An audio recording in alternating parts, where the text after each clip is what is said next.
Ladies and gentlemen, distinguished guests, welcome back to this 14th South China Sea International Conference hosted by the DAV. So in session one, we have been updated with some of the latest development in the South China Sea. In session two, we'll dive deeper into big power dynamic and its implications on the South China Sea issues. Session two entitled The Big Seas in South China Sea, Cooperations, Competitions, Confrontations, or Coexistent will be moderated by our very own Ambassador Đặng Đình Quý, former permanent representative of Vietnam to the United Nations. Moderator, please, the floor is yours. Thank you very much. Participants, please be seated so we can start the second section. Time is up. Please be seated. First of all, thank you, DAV, for inviting us to this very important forums. And for me, personally, I am very happy to be back here with DAV after away for a while. So in this section, we have 4 speakers. Dr. Ekaterina Kondonova will join us online. Is it right? Okay. And then we have Dr. Sarah Kirchberger, she's here. And Mr. Frank Janucci, our longtime friends, and Dr. Giulio Perslice. Unfortunately, Dr. Xie Liping couldn't join us because of conflicting schedules. So I don't think that I need to repeat your bio because all the bio in this booklet already. Without further ado, I would like to give the floor to Dr. Ekaterina Kondonova. You have 10 minutes, please.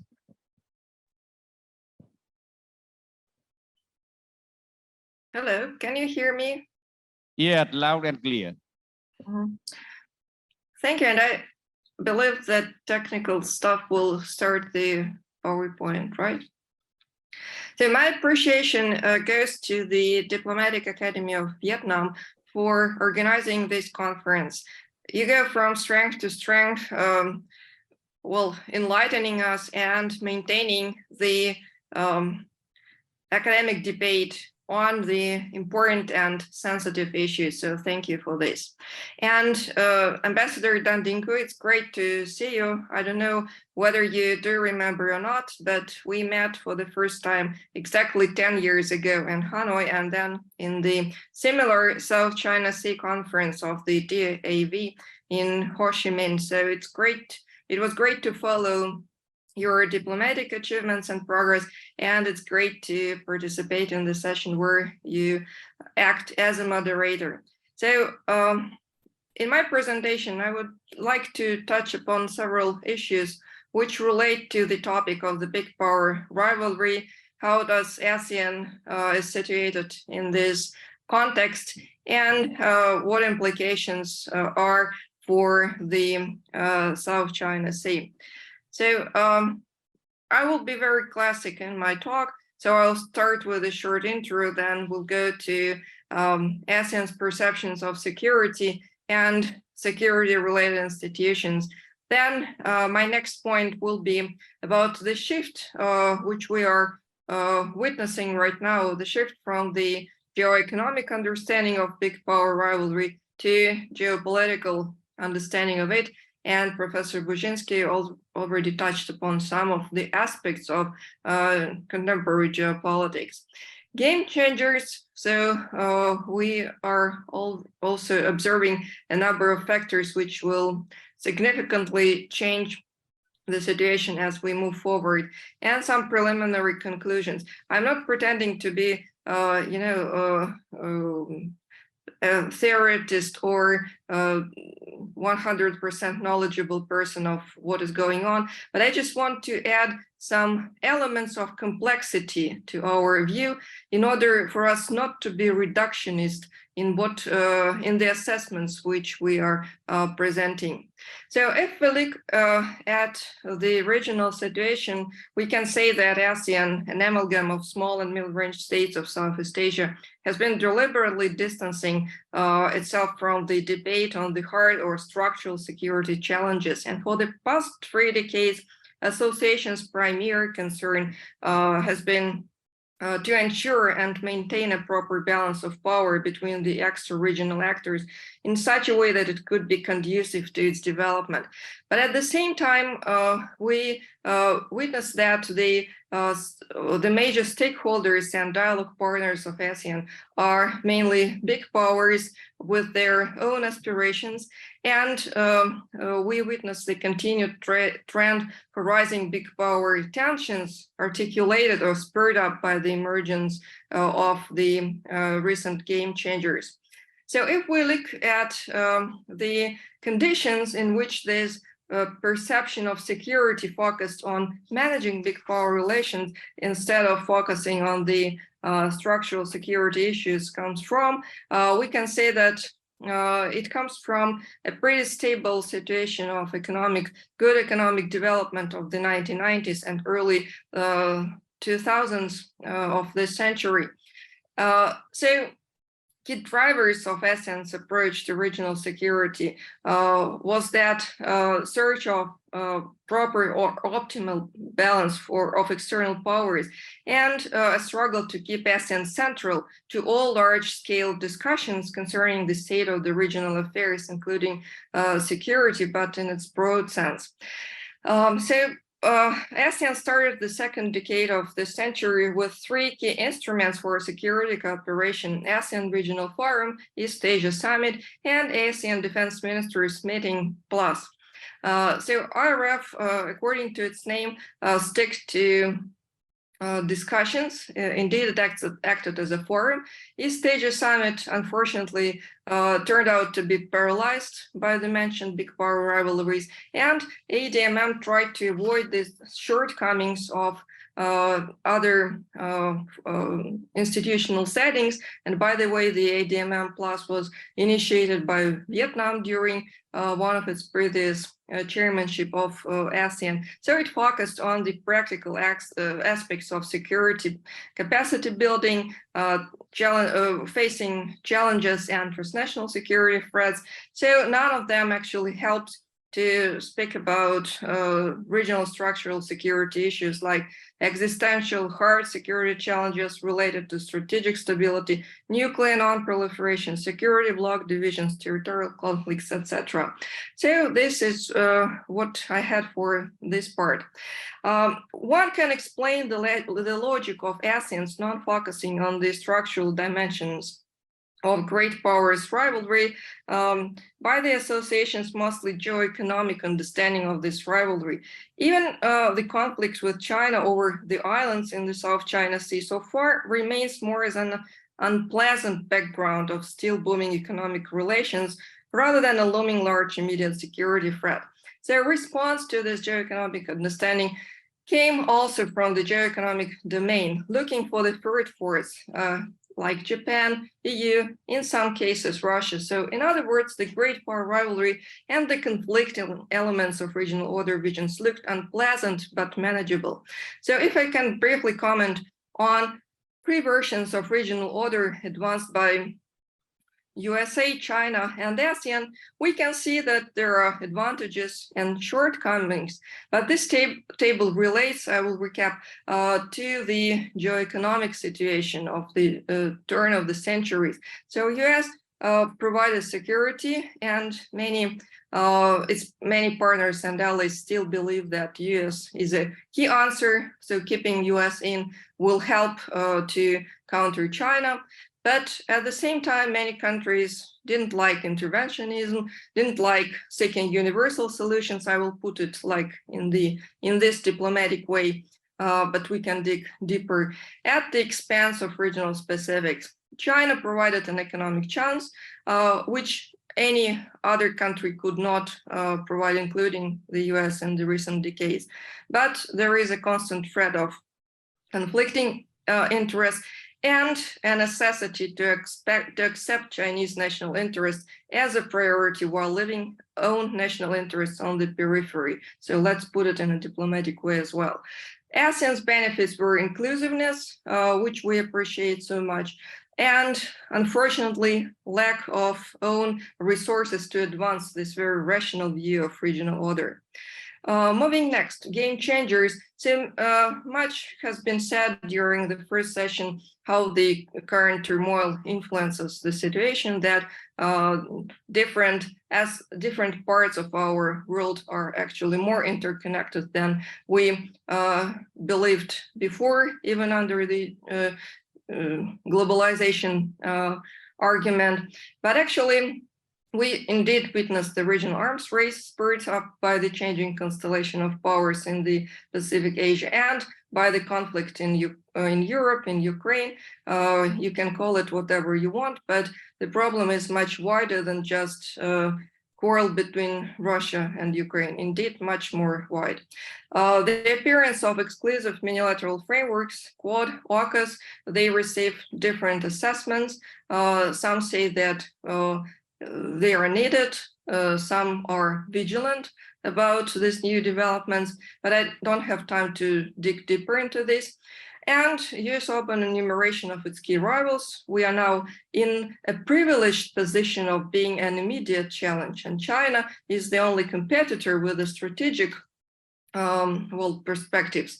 And all in all, of course, this will entail significant shifts in the regional order.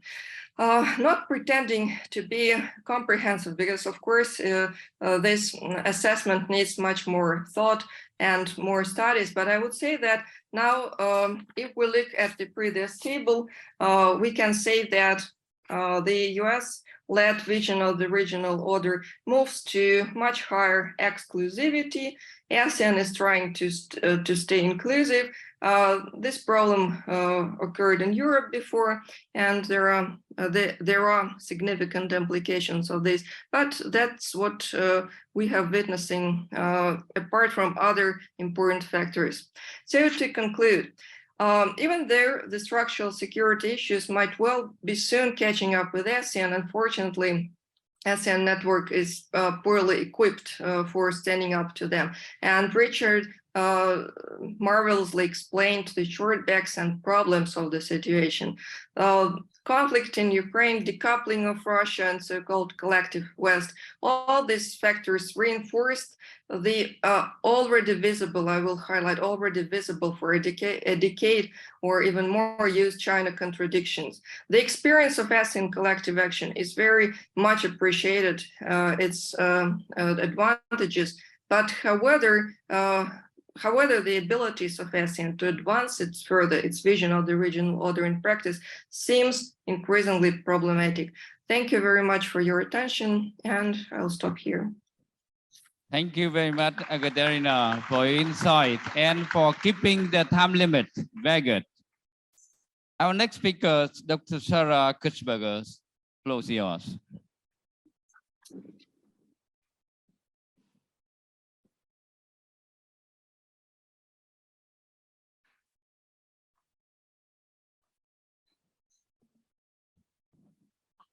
It's working.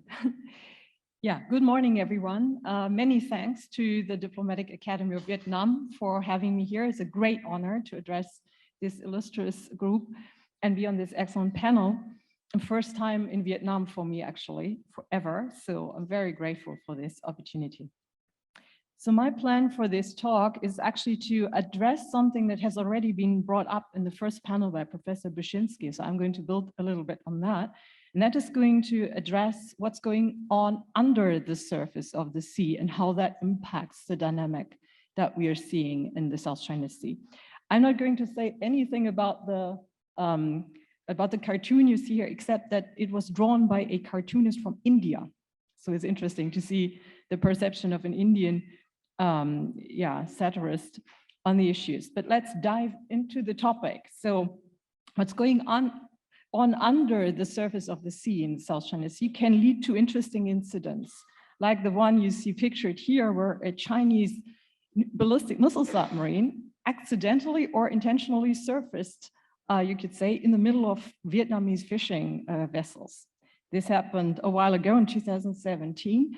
And knowing how these types of boats operate, it's certain that this was not desirable from the Chinese point of view to happen. So something must have forced that submarine to come to the surface. Perhaps it got entangled in some fishing equipment, or perhaps there was some other problem. But it shows how crowded, in a literal sense, not just the surface domain, but also the subsurface domain in the South China Sea can be. And the subsurface domain in the South China Sea is also quite challenging, actually, operating area for submarines. So in particular, between Hainan Island and the Paracel Islands, there seems to be a geologically active region where shifting movements of the seafloor causing deep eddies to build. So there was one interesting news report a couple of years ago in 2014, where a Chinese conventional submarine almost suffered catastrophic incident when it was pulled to the depths, almost beyond its level of integrity. But they managed to salvage the boat. But it seems to have been quite a scary incident for them. So this explains why China is extremely keen on developing a comprehensive, you could say, surveillance system for the subsurface domain, among other factors. I think one needs really to look at China's maritime geography and how it shapes the threat perception and how they see the South China Sea fulfilling particular functions, just as Professor Brzezinski already alluded to. So looking at the bathymetry of the sea area that China's Navy has to operate in, it's very striking how shallow all the waters between China's eastern coast up to the first island chain really are. It's only continental shelf, and Chinese analysts constantly mention this problem for China's Navy. So the Yellow Sea medium depth only 44 meters. This is actually too shallow for ballistic missile submarines to safely operate in, right? And it is also too shallow for many types of testing and training missions that navies need to perform. So in that sense, all the areas that China's Navy can access directly from the eastern coast up to the first island chain is suboptimal operating area for a lot of different naval missions, but particularly is difficult for some types of submarine missions. And we have here one statement made by a very famous Chinese analyst, navalist, Zhang Wenmu, who wrote in 2014 commenting on the takeover of Crimea by Putin's little green man in 2014, and comparing that to particular ideas about maybe China adopting similar methods to take over Taiwan. So in that long article, he basically makes the point that without achieving unification with Taiwan, China will never actually be able to become a blue water navy of world-class rank. And this is because of what I just mentioned about the shallow water depth that China has access to. So I go back one slide once more to show you how Taiwan would really solve this problem for China, because the eastern coast of Taiwan is directly bordering extremely deep water. So could become something like a springboard for the Chinese Navy, for instance, for launching ballistic missile submarines. So that would be the optimal solution, you could say, for being able to access the open Pacific. But in the absence of such a solution, the South China Sea becomes the second best solution, because the South China Sea is actually the only sea area in the middle of the South China Sea in particular where extremely deep water is directly accessible from the Chinese coastline. So the in the middle area, you could say, of the South China Sea, this is something that is cut out to become something similar like a bastion for the South China, for the PLA Navy and its ballistic missile submarines. You can see the level of water depth compared to the other three sea areas, the Bohai and Yellow Sea and East China Sea, is a remarkable difference, also indicated here through the coloring. So this is the basic facts about maritime geography. Now let's turn to the Spratly Islands for a moment. They were militarized and turned into artificial islands, completely outfitted with various types of military and communications equipment. And actually what one sees on the surface of the sea is remarkable as it is. So the outlying islands have been turned into sort of aircraft carrier hosting bases, you could say, on par in their size with Pearl Harbor. Actually, when you look at the berthing capacity, and the smaller ones in the middle have been turned seemingly into helicopter bases for probably anti-submarine warfare purposes. But this is just the tip of the iceberg. And what's really interesting is to look at what's going on in the whole column, from the sea bottom, through the water column, through the air column, right up into space. So there's a whole technical infrastructure being put into place for networked anti-submarine warfare. And interestingly, a Chinese article in 2017 that I quote here in my own translation, and the original is also there. This article describes how 2 billion, I suppose, renminbi were invested to create a national seabed scientific observation network, which sounds like it's intended only for maybe civilian research. But the same article actually says that American and also Japanese submarines pose the greatest threat to China's Navy, much greater actually than any aircraft carriers. And that this, the seabed observation network is actually inspired by the Sawsus equipment that was used during the Cold War to secure the gap, the Gyuk gap between Greenland, Iceland, and the UK against Soviet submarines. So this is a direct connection there in that Chinese language article, just to show you that this is not something Western analysts make up and misinterpret something that is purely civilian. No, it is clearly a dual use infrastructure that has various types of applications, and this military aspect is clearly not just a side effect. It is probably the intended effect, the major intended effect. So this is an illustration of what's aimed at with this so-called Blue Ocean Information Network that is being built up under the leadership of the Chinese defense electronics conglomerate CETC. And it is really a vast infrastructure. The level of ambition is enormous. So the idea is to basically integrate unmanned systems and static installations on the seafloor, hydrophone arrays with floating equipment that can communicate data directly to satellites, where they then transmit their data to land-based computing stations. And this is called multi-static networked anti-submarine warfare. The whole system, if it works, and it's really able to filter the noise, the interesting information from the background noise. If it works, you need vast computing power, basically big data and AI algorithms to really make sense of a huge amount of data collected by so many different sensors.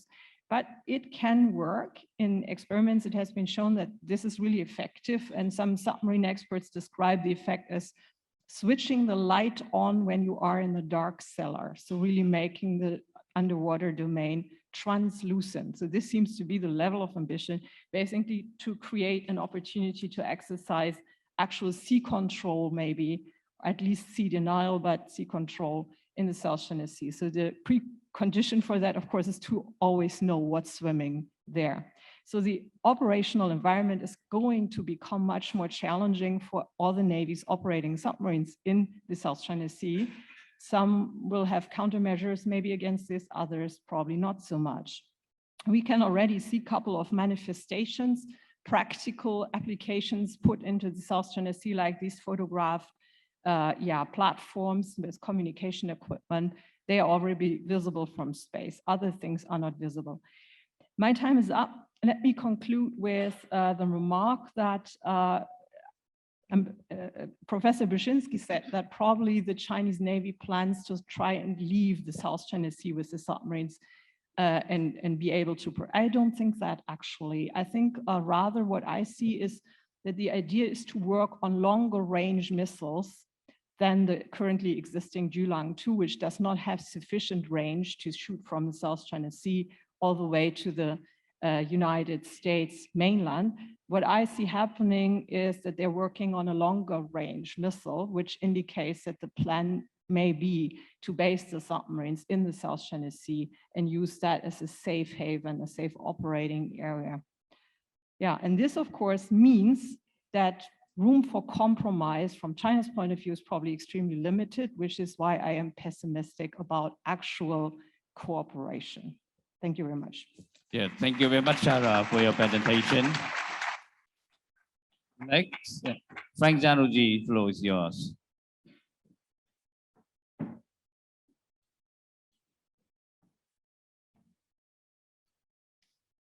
Thanks very much. It's my great pleasure to be here. I'm going to race through several slides because for this expert audience, you fully understand, I think, the evolution of US-China relations over the last 40 years. But I do want to underscore the importance of the overall US-China strategic relationship, and it's essential to understanding the US position in the South China Sea. And I will just find how I go forward here.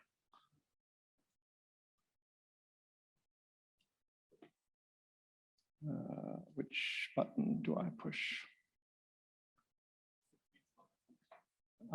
Colorblind eyes. Thank you so much.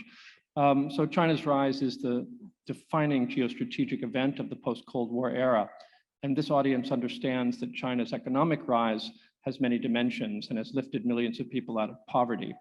And of course, China's rise is visible whenever one travels to China. I've been traveling to China every year since 1984, with the exception of the past 3 years during COVID. Of course, it's been matched by a 3-decade program of military modernization, with 15 to 20% growth annually in Chinese defense spending, now in excess, as was mentioned earlier, of closer to 300 billion. This figure is out of date. And that manifests itself in modern hardware, aircraft carriers, modern aircraft, 5th generation, road mobile ICBMs and the like. But it also is manifest in changes in doctrine as well. And we see China Sea and the South China Sea, as well as over the future of Taiwan. It's been already mentioned, and it's well known to this audience, that the Chinese have engaged in an aggressive program of island building, base building in the South China Sea. Here we see Fiery Cross Reef in 2015, and of course, Fiery Cross Reef in June of 2022. It's not unique. Subi Reef and other reefs have been militarized. Deployment of military aircraft has become routine to these islands, along with military defenses, surface-to-surface missiles, anti-ship missiles, air defense equipment. What is going to come next for China? It's my proposition that China's rise is not perpetual any more than any other nation's rise is perpetual or uninterrupted by occasional downturns. And we see in China environmental degradation exacting a huge cost. We see that China's military posturing is encouraging other nations, especially smaller nations on China's borders, to seek US and Japanese protection, and big countries like India to hedge against China's rise. Xi Jinping's consolidation of power strikes me as something that is a bit risky. China's collective leadership was more able to essentially weather shocks in China. The centralization of power under Xi Jinping suggests to me that when China falters, and it will at some point, it leaves little room to blame others, having taken so much power unto himself. There are some assumptions we have about China that I think lack truthiness. One is that China's economic growth will remain robust.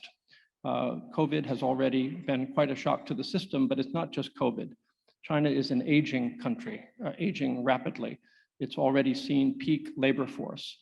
And Chinese economic growth seems to be hovering more in the 3% range than the 6% range. This has significant strategic implications in China's ability to catch the United States in global GDP, but also to sustain the level of investment in their military modernization at a time when they must also make investments on an aging population. China by 2030 will have more than 350 million people in retirement without adequate social safety safeguards, safety nets to ensure their well-being. The one family, one child policy means that it is no longer the families alone that can care for the elderly. the government is going to have to step in when you only have one grandchild to take care of 4 grandparents. Another assumption that I think may lack truthiness is that China and the CCP will remain cohesive and united under the leadership of Xi Jinping. The instability that we have seen in Hong Kong is not unique only to Hong Kong, and the Chinese people's ambition for a more liberal government, one that is more politically aligned with their own freedoms, is not restricted only to Hong Kong. The US response to China's rise has taken roughly 4 phases, and we are now in the phase of competing or even confronting China. But it's important to emphasize that for more than 3 decades, the Chinese benefited from the very welcoming, warm embrace of the United States. Indeed, we were strategic partners throughout the 80s. Whenever I traveled around China in the 1980s, people would say to me, "Oh, 雷根总统第一, President Reagan's #1," when I visited with Chinese people. And they were very excited to have the US as a strategic partner of China. So I'm struck when Professor Wu and other Chinese talk about the US alliance network in the Asia Pacific as being somehow a threat to China. Where was that attitude in the 1980s? President Biden, here I need to emphasize that my remarks are my own. I don't speak for the administration. I don't speak for President Biden. I had the honor to advise him on East Asian affairs for 12 years as a senator, but these are my thoughts, not his. But when I analyze President Biden's approach to China, China is neither friend nor enemy. It is maybe a frenemy of the United States. China is not a responsible stakeholder of the international system, but nor is it a revolutionary power intent on overthrowing that system.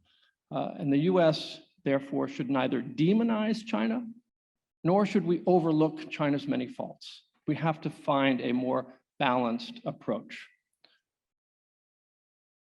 President Biden has a domestic component to his China policy as well as an international dimension to his China policy. The domestic component is about self-strengthening. One can think of it as being an Olympic athlete training hard to compete with a rival. So it's an investment in US infrastructure, an investment in the US Competes Act, high-tech, semiconductors, as well as in green energy and the technologies of the future. The foreign components include the Indo-Pacific Economic Framework. It is often derided. I won't try to defend it. I think it is frankly a very thin soup. However, it nonetheless has the potential to bind together like-minded countries in pursuit of a rules-based international economic order, and I think that's a good thing. There are also structures underway, the Quad, AUKUS, the US-Japan ROK triangle, as well as the invitation to the EU to play a larger role in the Indo-Pacific security environment, all of which are a component of Biden's international dimensions, attempting to balance the rise of China. Traveled with Biden to China in 2001. We visited small villages in addition to big cities.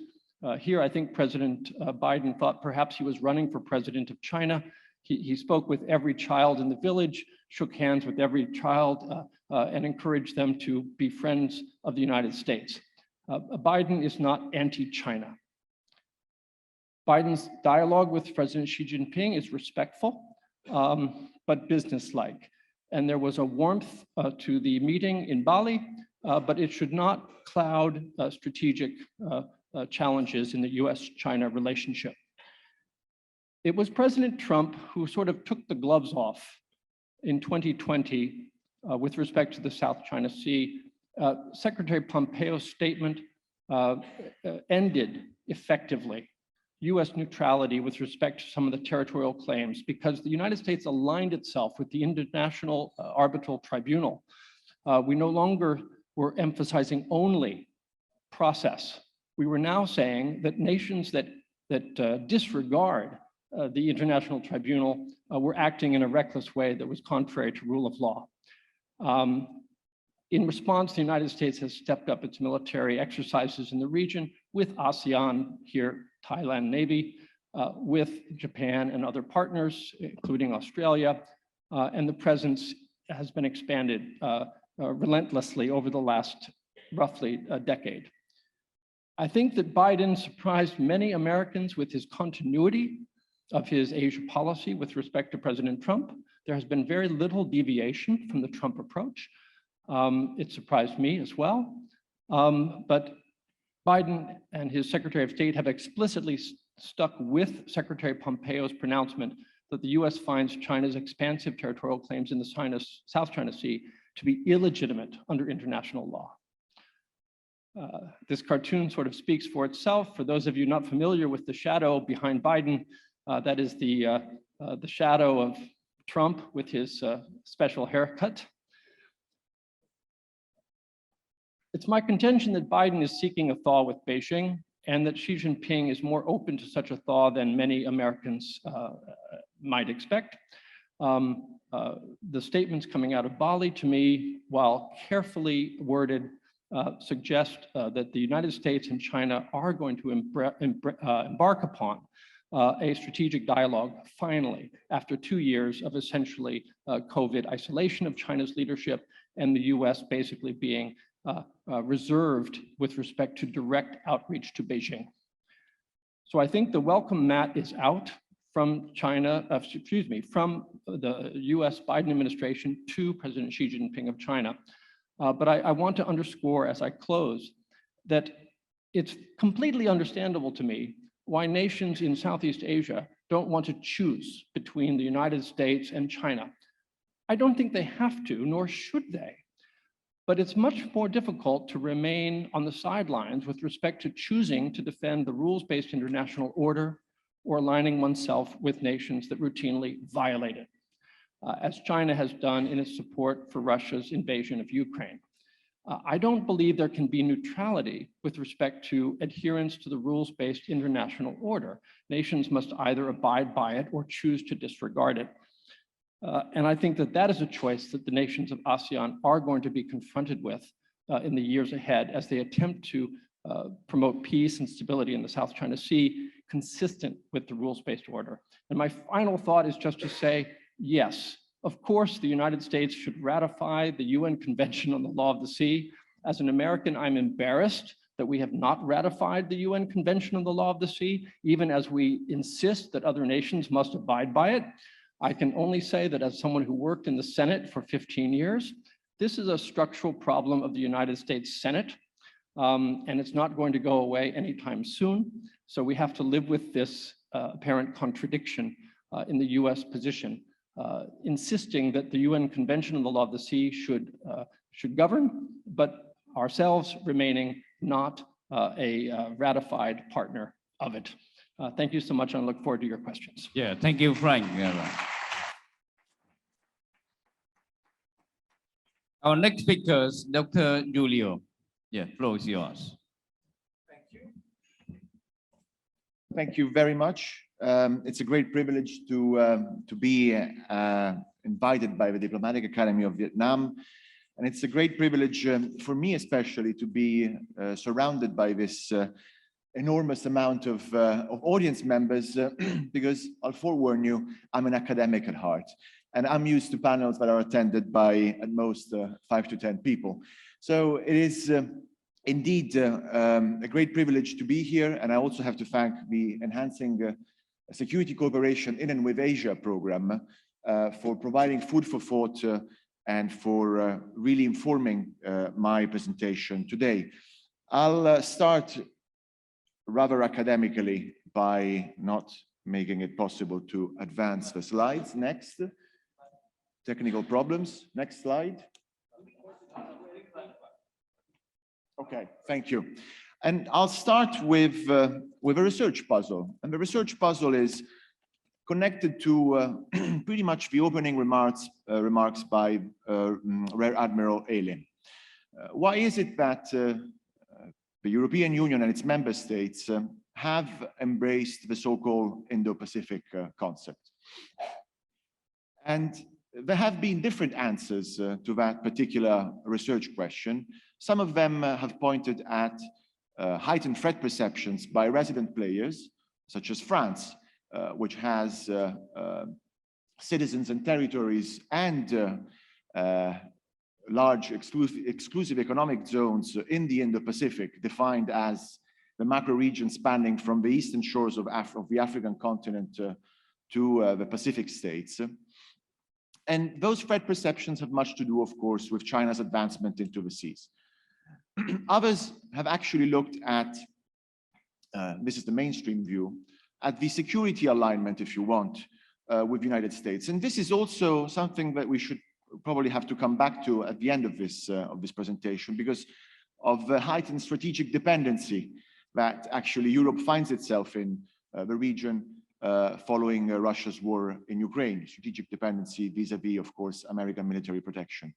Then there is another view which actually highlights a third way, that is a defense, yes, of the international rules-based order, as highlighted in the opening remarks by Vice Admiral Kelly. But at the same time, what I argue is that this effective multilateralism that has been insisted upon by the European Union and its key member states has much to do also with opening up a space, perhaps amidst the US-China strategic competition. And this has much to do with the understanding that, of course, local Southeast Asian littoral states, for instance, may actually be concerned of being treated as an object or as a theater for great power competition. And this opening up of a space also is driven by then economic interests that the European players might take advantage of. Now, I am unfortunately unable to read my own slides from this perspective because of the font, I imagine. But it is important to emphasize the fact that you've had the strategic compass of March 2022 and the Europeans, the joint communication embracing an EU strategy of cooperation in the Indo-Pacific, for cooperation in the Indo-Pacific, highlighting the fact that the rules-based order is under duress, it's under challenges, and that the region in itself and the world writ large is testimony to geopolitical competition and and the return of great power politics. So what you're getting at is that, yes, you have a growing engagement by a growing military presence by key European member states, first and foremost France, which has 10 ships, including 4 frigates in the region, but also Germany, which has sent its Bayern and its Eurofighter jets to the region. And what is interesting is that you've seen also the Netherlands sending a warship along the maiden trip of HMS Elizabeth. But what you will see is that if there has been less visibility in 2022, France, Germany have actually emphasized that routine exercises, as France calls them, will continue. Germany has emphasized that the naval presence will continue, and Eurofighter jets have been sent in 2022, all the way to perform military exercises in the East China Sea. What is very interesting is that this naval presence will, in all likelihood, be compounded by an Italian presence within, certainly, the coordinated maritime presence, maritime areas of interest in the Northwestern Indian Ocean. And Italy, where I'm from, is actively considering to join up, really, and to emulate, by example, also the presence, the naval presence of France and Germany in this region. Now, what is interesting is that this is not really aimed at deterrence in the strict sense, but really at buttressing customary law and at buttressing the so-called international rules-based order, because there is a recognition that great power competition and action-reaction dynamics and the security dilemma is also at play, aside from, of course, China's assertiveness, if not aggressiveness. What is less understood is that this opens up a space to operate within the region. And what is less understood is that there is also the potential for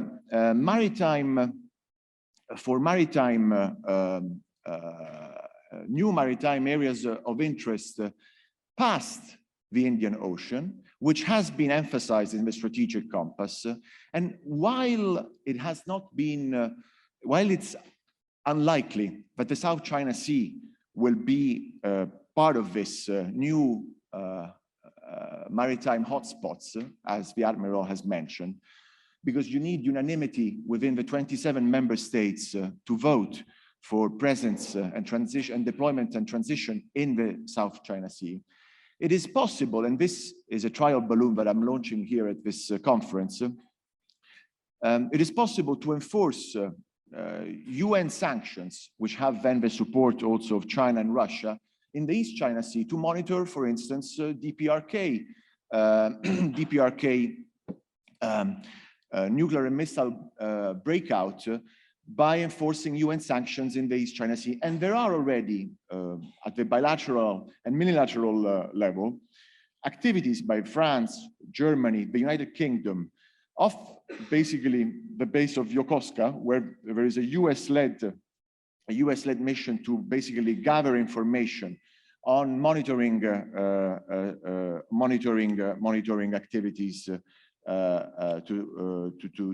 enforce UN sanctions against North Korea. This is particularly climatic and important in the light of North Korea's nuclear and missile breakout.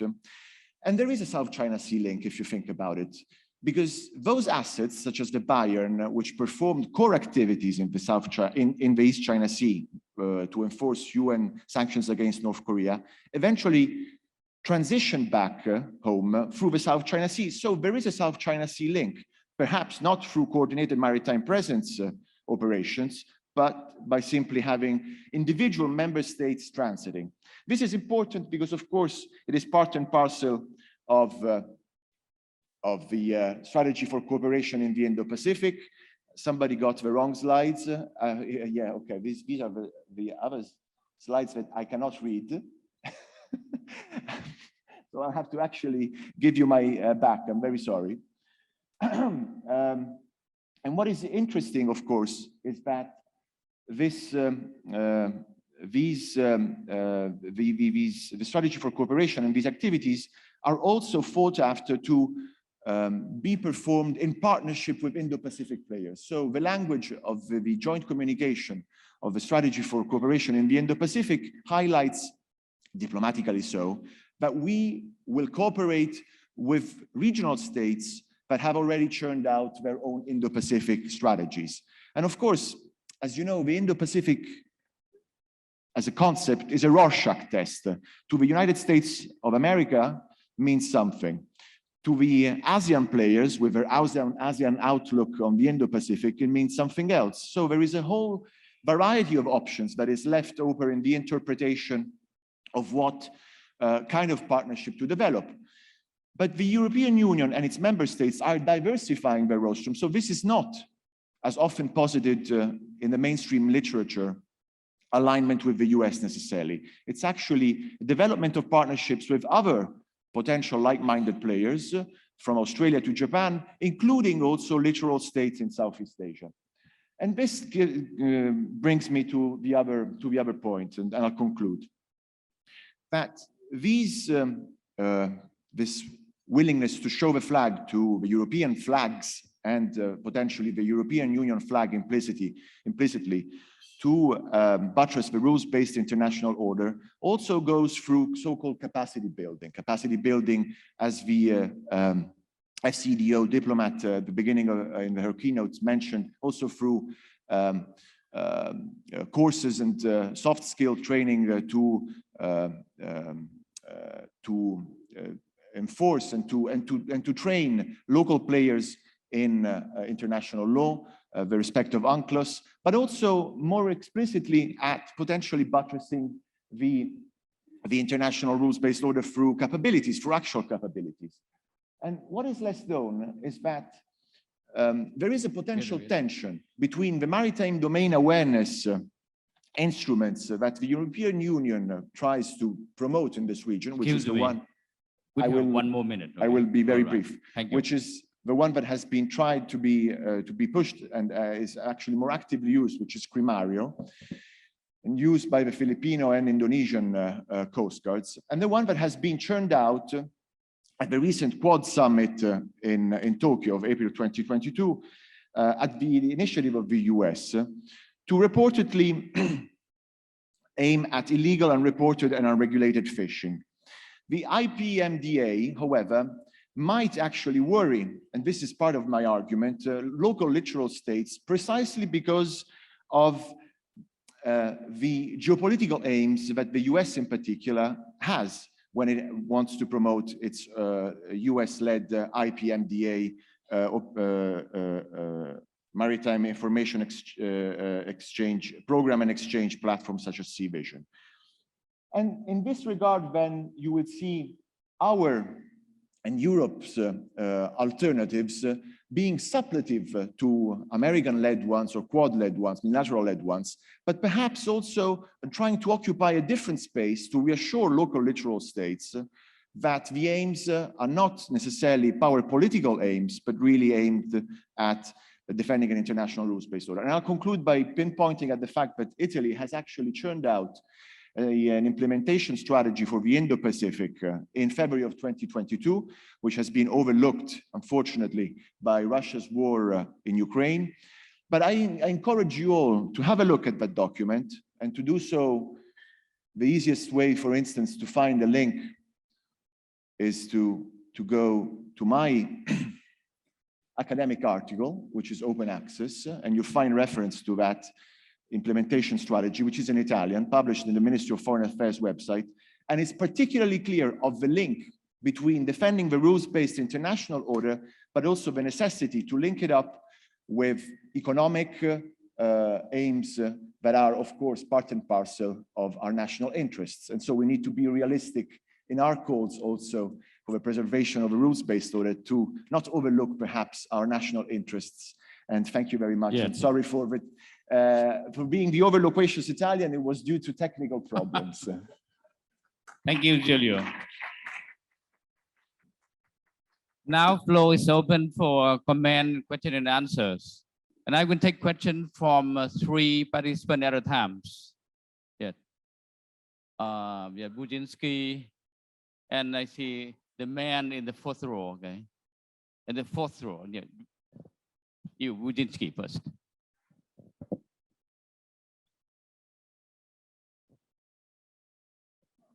It's on now, okay. Okay, Well, okay. I want to respond to Dr. Sarah Kirchberger's comment on the bastion strategy in the South China Sea. Now, this is an idea that I used to promote in various conferences, and but now I'm increasingly skeptical because of the new technologies that have been developing, which make the deployment of submarines in narrow bastions, even at depth, vulnerable to countermeasures.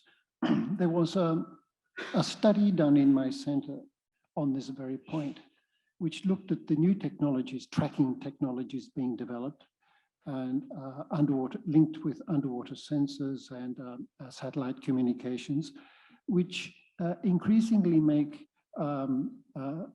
selected areas of the oceans transparent.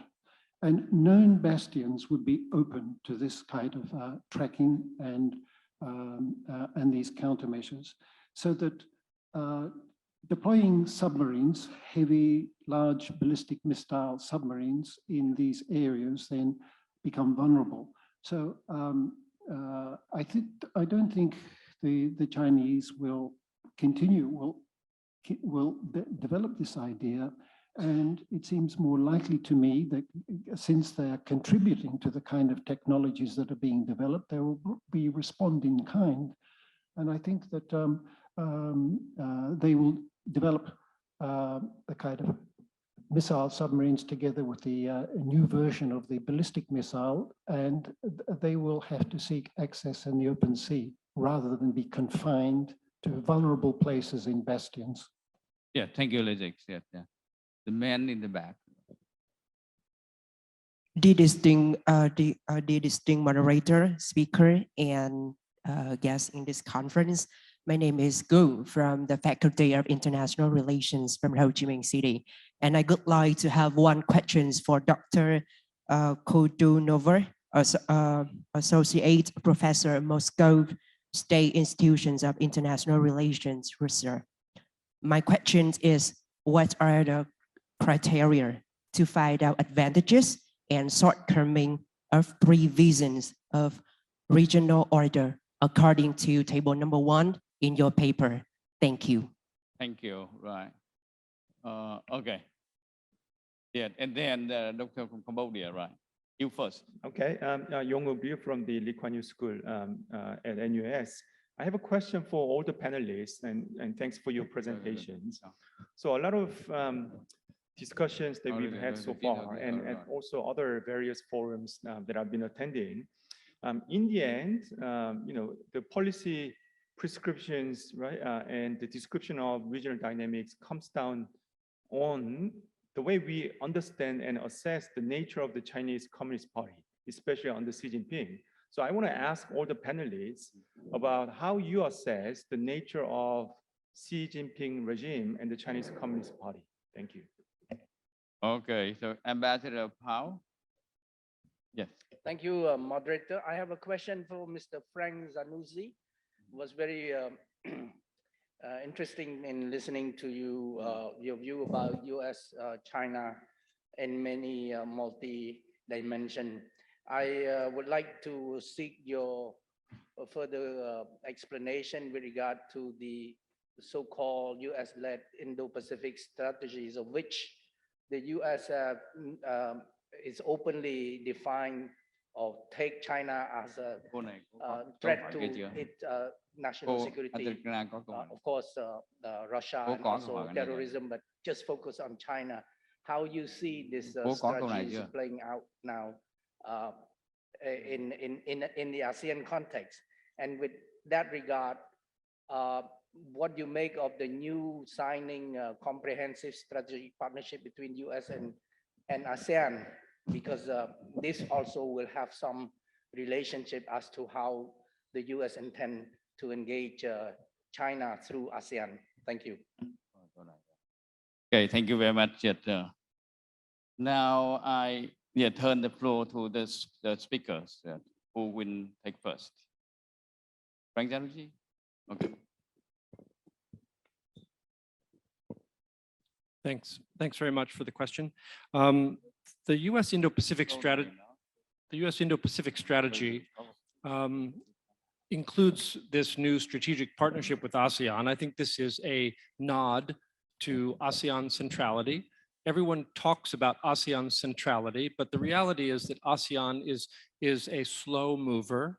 It moves by consensus, and ASEAN is not a security alliance. And the member states of ASEAN, as the questioner well knows, are very diverse and very diverse in their interests. So I believe that the US Indo-Pacific strategy, which does define China as a potential threat to US national security, as well as to the rules-based international order, will not rest heavily on ASEAN.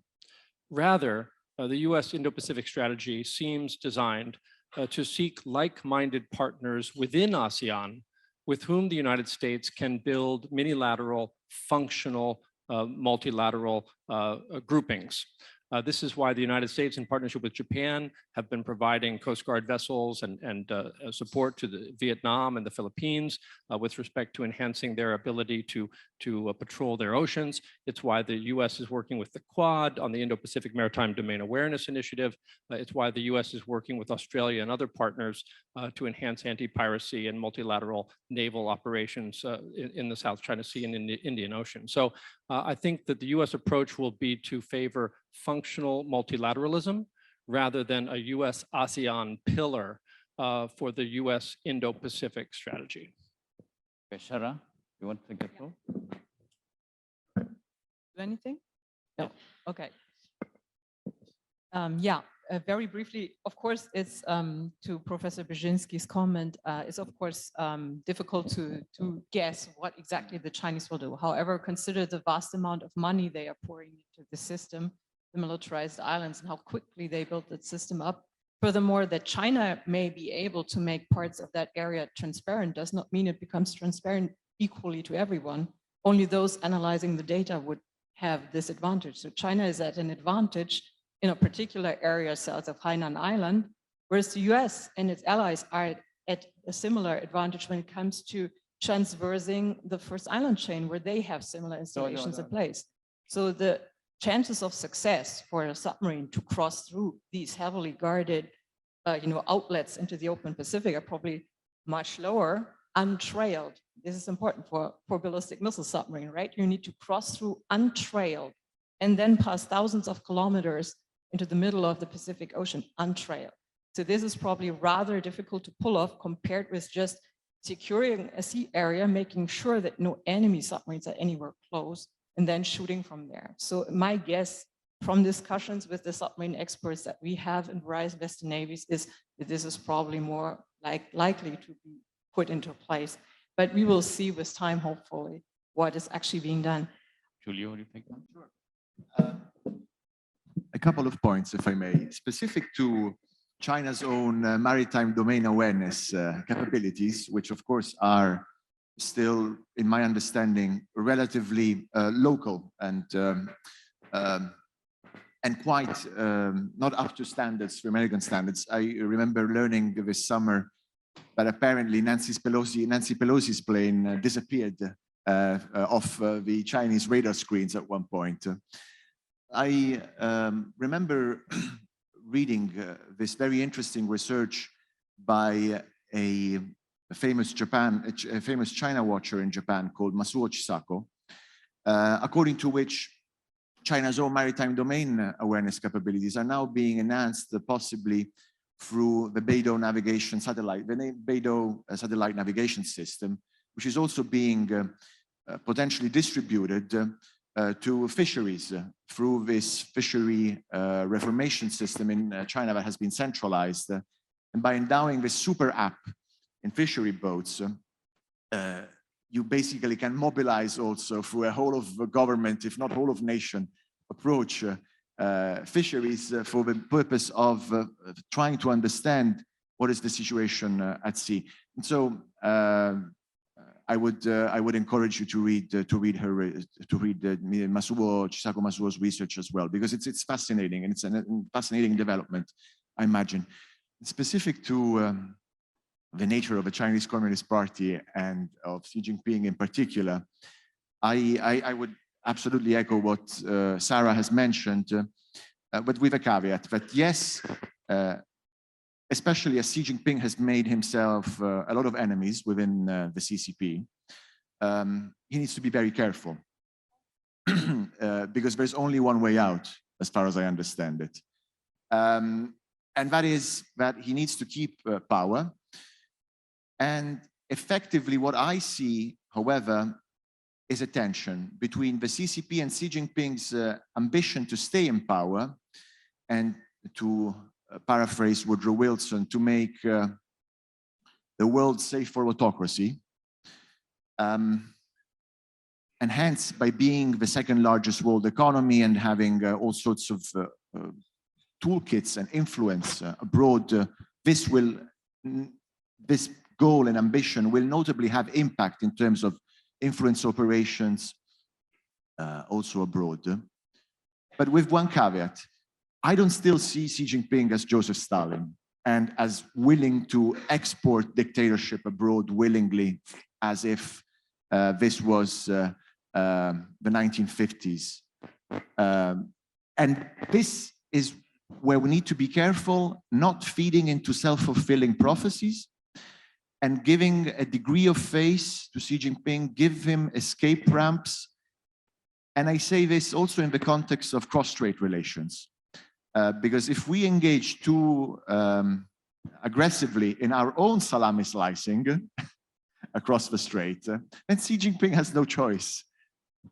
And that's the end of my comment. Thank you. Yeah, thank you very much. So, Ekaterina, are you there? Here, still there, and happy Okay, that floor is yours. still there are no parallels between Xi and Stalin. I feel usually really, believe me, please. Well, getting back to the question which was raised, sorry, I heard the first part of it. What are the criteria for advantages? But I misheard the second part. So if, well, moderator, if you could just recap what was the second part, I would be very much grateful to you. But I will first answer to the that part which I heard, the criteria for advantages. Look, you know, well, if you look at the source at the end of the table, I put compiled by the author. The reason is that I was trying to summarize the result of my talks with the colleagues in the region, and from readings, what might be the benefits of the regional order advanced by particular players. So I singled out USA, China, and ASEAN, since two are big powers, and ASEAN is also, though not being a big power, is trying to advance its own version of the regional order. And I was trying to think over what are the pluses, why each of the visions might be beneficial, and the other part of it is, of course, to indicate shortcomings. What is problematic? What is raising concerns? Because here I feel strongly that everyone is obsessed with concerns, and people are often overlooking what might, well, why actually countries go to China for the economic cooperation, question mark here. Nobody seems to think about it seriously. Maybe there are something wrong with what US is proposing as its frameworks. But on the other hand, of course, historically, there are benefits which brought certain countries to the US orbit. So if I haven't answered something from that question, please let me know. Thank you very much. I think that time is up, and you may have more questions because this section is very interesting. But ahead we have 6 more sections. You can raise your question again. I have no ambition for wrap up or say the summarize on the very rich idea in this section. So please join me to thank all the excellent participants here and their interaction. Thank you very much.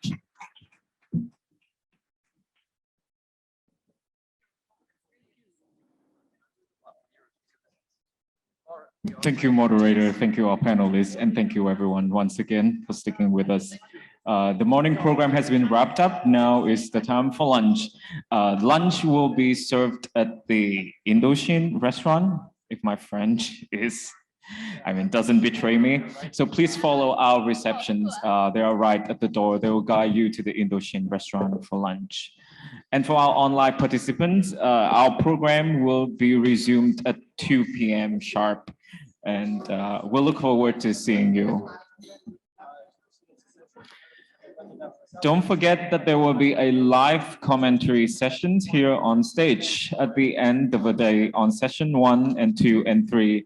The live commentary sessions will feature Ambassador Phạm Quang Vinh, General Admiral Đỗ Minh Thái, Professor Nguyễn Nam Dương, and our very own young researchers, Ms. Hoàng Thị Lan from the ISIS Institute. The live commentary will also be streamed via YouTube and Facebook. Thank you.